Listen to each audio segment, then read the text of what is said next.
Hey guys, welcome back to the channel. We are here at Word of Grace Bible Church in Battleground, Washington. In this video, we're gonna dive deep into the details of this video system that you see here. Not only are we gonna cover the hardware behind the panels in the processor, but we're also gonna talk about the software configuration using ProPresenter for this large, wide center screen and these side screens. All of this is coming up.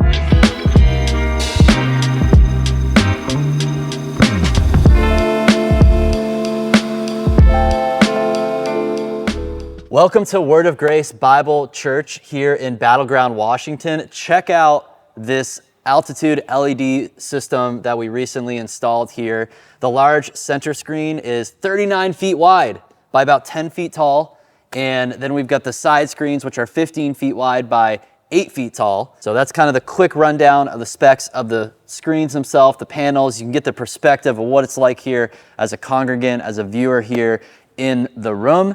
And I'm joined by Jimmy, who is the lead of the tech and the production team here at the church. And Jimmy, tell us a little bit more about the context of why you guys made this upgrade to the system. There was a couple primary reasons why we wanted to put this in. We found ourselves decorating this center wall quite a bit manually. So wood slats, literal physical wood slats, or some kind of projection lights or projection onto there. So there'd be some kind of design on the center that we would normally go with, a design aesthetic. So we found that it's going to be so much more flexible to put in an LED screen and be able to actually show high quality images. I bet a lot of people who walk in here and see just that look with the wood slats and the cross, like, don't even really realize it's an LED screen. We definitely tricked a few of our congregants on the first service. Yeah. They thought we literally hung a physical cross. Wow. in front of the LED screen. Yeah. They heard that we're getting an LED screen, but. Yep. Yeah, that's what I love about screens and their ability to, when you actually run them dimmer, like you guys have here, it kind of blends in with the architecture of the space. Like the image that they have with the slat wood, Again, it looks like the image that was created by, did you just make it in a image, like what type of software did you use? Photoshop. Photoshop. I've seen churches use like AI to be able to generate imagery, and you can tell it kind of what lighting effect you want it, and then it can sort of blend into the stage lighting. So it just really feels like it's an actual set piece or a set design on the stage. This center screen you see here is 39 feet wide by 10 feet tall. It is made of the cloud panels by Altitude, and they have a 2.6 millimeter pixel pitch. The way these panels were installed is they were attached to this curved wall that you see behind the screen. And it's about a 1.5 degree curve across the length of this wall. It has an amazing effect here. This is right behind the choir loft, and it's cool. You often see a lot of ultra wide screens, even the monitors you buy at a store, or maybe TVs have a little bit of a curve to them. It kind of feels like the image just brings you in a little bit more. So this is really cool to see on the scale of almost 40 feet wide. So tell us what this looks like practically for you guys for your worship services in here. How are you utilizing this huge center screen that's also curved? I didn't even mention that yet, but we'll take a look at that soon. Yeah, one of the key features that we wanted was to bring the focus to the center. So we have our lyrics. We're a bilingual church, so we display 2 languages on all 3 screens during worship, so that anybody in any place in the auditorium will be able to see comfortably. They pick a screen, or they could just look in the center. Oftentimes, our senior pastor, he likes to display, we're going through Isaiah right now, so he likes to display large timelines during his sermons to kind of focus everybody's attention and to really hit some of his points home. At the time of deciding either side screens only, center screen only, or all 3, one of the key points that I brought up was that a physical wood wall, which we were quoting out and planning on, would have costed us about $15,000 to actually put in with nice quality wood. And we found that for just a little bit more, we can afford the center screen that would gain us all the flexibility of future designs and not having to actually physically install these decorations. Yeah, that's crazy. Just especially because when you're going to go for a look with wood like that, it's going to be like premium wood. It's not just like, these aren't just like pallets or 2x4s you're picking up at Home Depot. This is like really nice craftsmanship. To be able to pull that off virtually, and then any other set design, it's mind-blowing. Astronaut Jeff Williams actually is a member of our church. He's one of our elders. During the time, his time on the International Space Station, he actually took photos of our congregation from space, and he sent those photos to us to show during church. At the time, we only had projectors to show it, but now we have this really impressive center screen to show the Central Valley, Columbia River, kind of the Pacific Northwest over here on the left. That is incredible. Like, I would love to just, like, during worship, just have that and just lyrics, and there you go. Just have a cool, easily. Yeah, amazing landscape photos on these screens.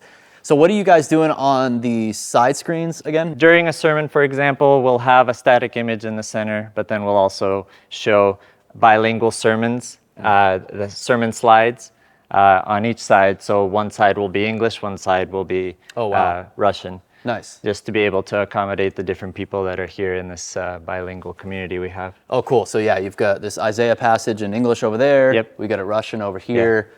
That's a cool way to do it instead of trying to fit them both on one side. Now you guys can see like practically what's the end result of what you can do with a system like this. But I did want Jimmy to walk us through how are they actually delivering content to the screens. It's one thing to get the panels up there safely, have it all look good and clean in here. But it's actually more straightforward sometimes than it comes to, okay, how are we actually going to get that graphical content to these screens at the same time in different languages, different imagery and different backgrounds and stuff like that. So let's talk about the software and hardware that runs all of that. Jimmy, go ahead and walk us through the processors that we implemented here for these screens. Yeah, for the amount of screens that we had, the MX30s made sense for the number of outputs, the NovaStar MX30s here. Craig at Altitude was actually instrumental in designing the architecture, and we basically just implemented what he recommended to us. So 2 MX30s, we have 2 Macs running back here over KVM back to the ProPresenter station at front of house. And yeah, it's been working great. Awesome. It's because one MX30 covers the center screen and one covers its 2 side screens? Yes. Yeah. And we have a few spares. So there's about 5 spares. So we're here back at front of house at their computer graphics machine. And is it 1 or 2 ProPresenter machines you got back here? So we have 2 separate machines. We've got an M4 Mac Mini and M2 as well. And I see you're running some AV Access KVMs, so the machines are back in the rack somewhere. Yes. I like that. It makes the setup nice and clean. Yep. So then walk us through the 2 instances of ProPresenter that we're looking at here. We'll start with the first one here on the left. This is for which screen is that for? So this is the one that controls all the screens, honestly. We've got, it's the main workhorse that we have. Got it. The second computer we use mainly for when we need English translation live on the screens. And if we need to use it as a backup, if let's say the first one fails. Okay. First computer we've got controlling the center screens and the side screens, and we've got also stage display that we have off right now. But we're running everything through Duo, Blackmagic Duo card. And we've got set up main screens. We've got the LED wall set up, and then we've got a feed that we send to the live stream as well, so they can use what we present here in their live stream however they want. Let's go to that LED wall output right there. So we're at 4,092 pixels wide by 1,152 pixels tall. So they put the custom dimensions of the width and height in the output target there to give it the proper dimensions going into the NovaStar. We'll look at the NovaStar software in a few minutes, and then your main screens are just your typical 1920 by 1080 dimension there, so pretty straightforward. So now we understand how the content's outputted to the screens in ProPresenter, to the processor. Walk us through some of the slide layouts and the macros and props and like how you're actually using this during the service. Okay. Typically, we'll get a service plan uploaded to our services app. And we'll go through, we'll put in our songs into our playlist, and it's just on a regular slide level, a layer in ProPresenter.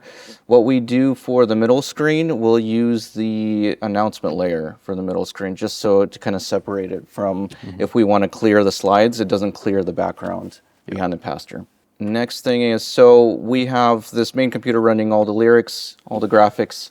We'll put up the bilingual slides to both sides, and then On the Stream Deck, we have it set up so it talks to the NovaStar processors.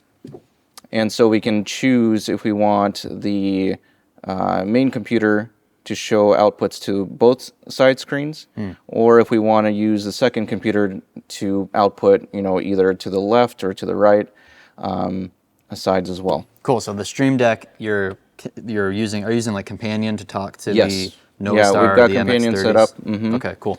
We got Companion set up so that it just triggers the presets that are in the NovaStar processor. Every slide, when you're doing the multiple translations, every slide has each translation, Yes. right? And does someone manually go through and make all that? Yeah, I'm actually one of the main people that do that. Wow, that's incredible. So we'll get the lyrics from the worship leader, and we'll put them into our database, and we'll do side by side or next to each other, line by line, English and Russian lyrics. And we try to keep about 2 lines for the English and 2 lines for the Russian, just so it's a little bit less content on the screen for the eyes, because then you get 4 lines at that point. Yeah. You got 2 English, 2 Russian. Yeah. And then sometimes lyrics just don't fit right. So, and then sizes of the lyrics is a big thing, right? As you're sitting further down, it's smaller text. So we have to kind of account for that. So sometimes we have to put a little bit more lyrics on the screen just so that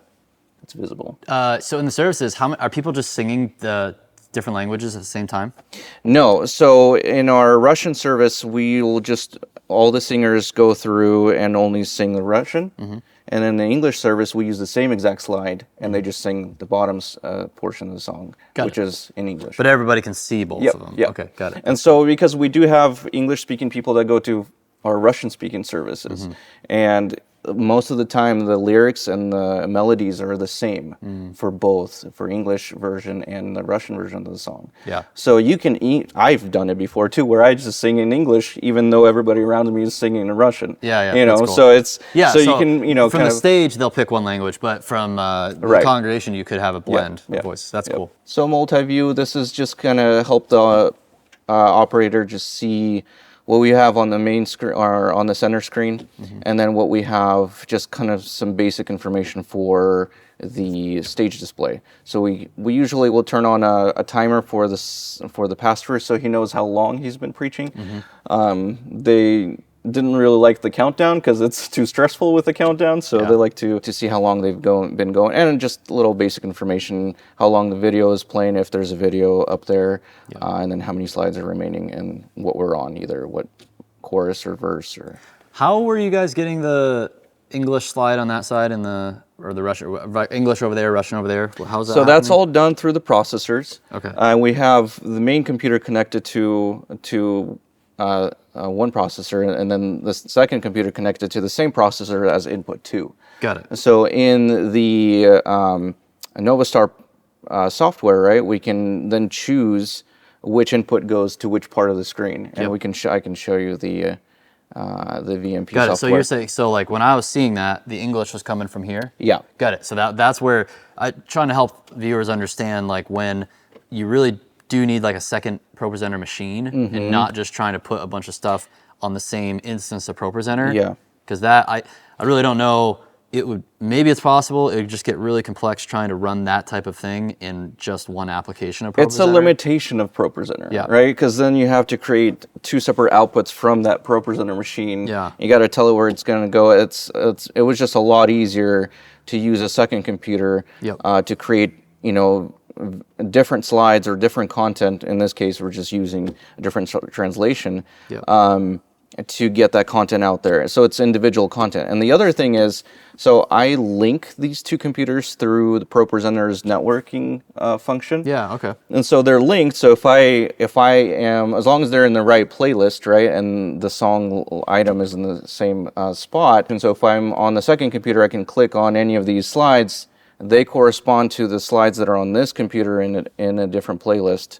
And so I can click the space bar and it'll switch both slides on both computers. And if I go here, I can do the same thing. Show me real quick, what's that feature in ProPresenter that's doing that? Yeah, so if you go to the settings, you're going to go to the networking tab. And in this section, you want to enable your network. Got it. You got to make sure they're on both on the same network. You've got IPs set up, you've got ports set up, and then there's this option called network link. So when you go in here, this is where both Macs see each other.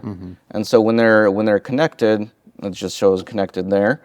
And then now I've got full control from this computer. I can control this, and from this computer I can control this computer too. So one of the cool things we could do with ProPresenter is using the prop layer for our sermon slides. A lot of times our pastor would like to have a timeline of a certain event through the Bible as he's teaching, and we came up with this idea to use the prop layer in his sermon. And so one of the things we do here is we utilize the looks to allow the prop layer to show up onto our middle screen. And so I have a macro that changes the prop look, or it changes the look first for us, and then I created a prop with the timeline image, and I can actually drag and drop that onto our slides. As he's going through his sermon, once we have those macros applied and the prop applied to the slide, as we advance, when we click on that slide, it'll change the content on the side screens for us, and put up that prop layer that we created with the timeline. And so the cool thing is we can continue to go through the sermon with that prop layer continuing to stay on screens. And so as he's talking through different passages, he can refer back to that timeline without us to have constantly putting it up and putting it back down. Yeah, one of the cool things about ProPresenter is you have the layers. Think of like a layer of a cake, and you have like the things on top, things on the bottom, and then you also have the screen outputs, and then you can select with these macros and looks what layer is going to go to what screen at any given time. You can create lots of cool automations, save a lot of time, create smooth transitions. So this shows you a little bit of the power and capability of ProPresenter. Yeah, a lot of times we also use the Bible application through ProPresenter, which allows us to have both text in both languages on one slide. So that was a nice feature that Renewed Vision added that we like to use. Now let's dive into the MX30 control software to see, once the content leaves ProPresenter, how is it being processed in the processor before it's being sent to the panels. Yeah, so the trick here is we've got, because of the amount of LED screens that we have, right, we needed to go with two MX30s here. And so each one has a separate function. So we have a processor that only talks and outputs the center screen content, and this one's just full on input from our main Mac. And so this is where we use the announcement layer from ProPresenter to put up an image onto that center screen. So it's separate from all the other content.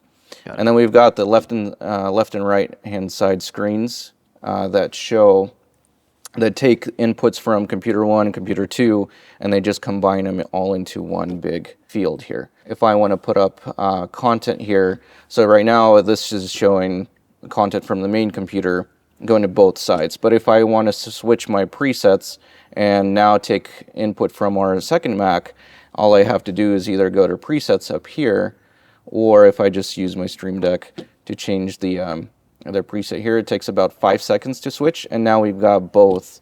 Very cool. We've got both inputs here, and this is what goes out to the side screens. Yeah, with Stream Decks, you can run the free companion software, make sure all the devices are on the same network, and then did someone already have presets made for these NovaStars and Companion, or did you have to make So it took me a little while to do some digging. First, we started out with ArtNet, protocol to trigger presets through the Stream Deck to talk to the NovaStars. And then eventually I found a company that created a plugin for a Companion. Oh, cool. That gives it a lot more features and functionality. Nice. So that's what we're using here. Was that a paid plugin or No, a it was free a plugin? free one. Oh, cool. Yeah, it was Awesome. it was a nice free plugin that I was able to upload into Companion and get all the functions for the NovaStars. Yeah, it's very powerful using Stream Decks with Companion. So many cool things you can do. You say didn't you set the relays up to power them up and down? Yeah, so through Stream Deck, I've got it set up so that I can open up our smart switch that controls the relays to the LED screens. And so I'll just have it, I can click that button, it pulls up the software, and I can turn on and off the LED screens. Very cool. I even set up the Stream Deck that there's a automated feature. We've got like this depart shutdown function. If I click that, there's a 25-minute timer that starts. Oh. And what it does is it counts down, and then it shuts down ProPresenter at the end. It locks the computer, and then those screens are on a schedule that turn off during the week. That's cool. So if somebody ever forgets to turn off the LED screens, they'll turn off by themselves at a specific time during the week. Oh, nice. So, Man. very helpful for our volunteers, because sometimes we've got volunteers that need to leave right after service and they just don't have enough time, because we like to have a announcements loop going and just kind of keep the background going, just so as people fellowship around here after service, it's not just pitch black. Yep. On the sides and in the center. So they'll just click that button and leave, and everything will be taken care of. So you guys got a DeckLink Duo there? We don't use the DeckLink for the center screen. We've got an external or direct USB to HDMI cable that goes directly into the processor to get that signal. Yeah, that's what my thought is, because it's important for viewers to understand, if you're going to try to get a 4K setup, you need to make sure you're getting a 4K connection from your computer directly into the processor, especially when they're in the same rack like that. The simplest way is just an HDMI cable going into the back of the MX30. Some of those processors do have 12G SCI inputs in them. In that case, you'd need the 12G version of a DeckLink Duo, but most cases, the HDMI makes sense. So. Yeah, our main thing that the DeckLink does for us is it gives us live feed from the cameras, and we also give them a live feed from it. Oh, cool. From our Mac through the DeckLink, and we also use one of the outputs for our stage display. So the rest of the screens, everything is directly connected to the Macs. Yeah. Then speaking of cameras and utilizing the video system you guys have with the screens, what's that been like? How do you deal with any artifacting between cameras and screen, or have you had any of those issues? So not that I know of. Our video team, production team is the one that usually takes care of that. They'll give us a call and say, hey, we've got an image that's not exactly working with our cameras. Can you do something about it? And I'll go in and change some frame rates or something like that. But usually we got to dial it down to the point where we don't get those calls anymore. Yep. Yeah. This system's at running at 60 frames per second. So usually with like the camera we're using to film this video today, it's at we actually have it at 30 frames per second because we don't like filming the YouTube videos quite as high as 60. And then the shutter's at 1/60. So those are just some of the settings you guys want to think about when you're installing screens.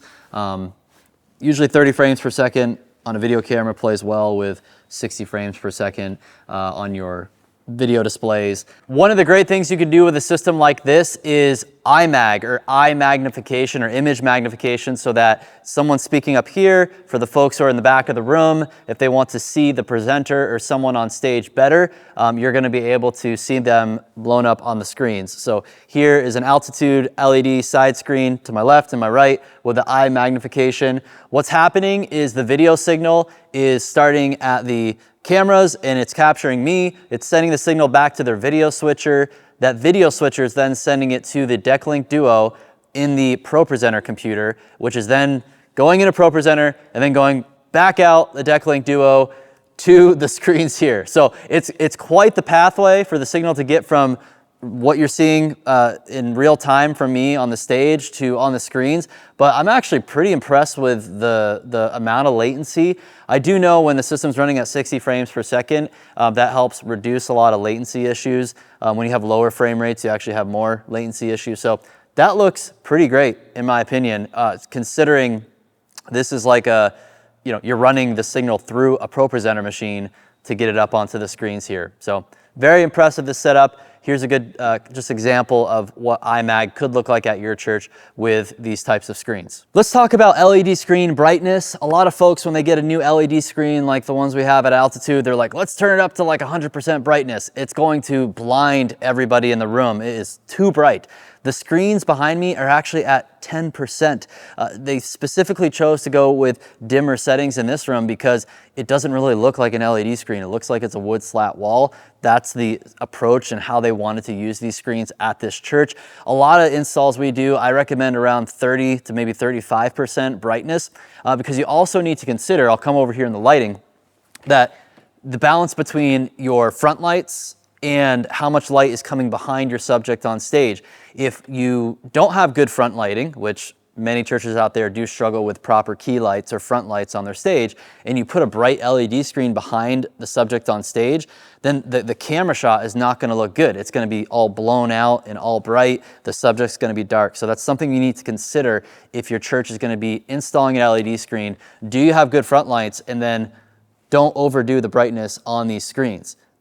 I like brightness, it's nice and vivid, but it really is gonna make your video production suffer if you don't set those settings properly. Here's a difference between a screen at 10% brightness, which is what you see right now, and now 45%. It's quite a big difference. And here, what's kind of cool in this setup, they actually will put like a dark brown color on the screen. You almost really can't tell there's screens there at all. They're not completely off or completely black. And when I walked into this room, the first few moments, I saw the center screen. I knew that was a screen already. And then I took another minute and I was like, oh, are those side screens as well?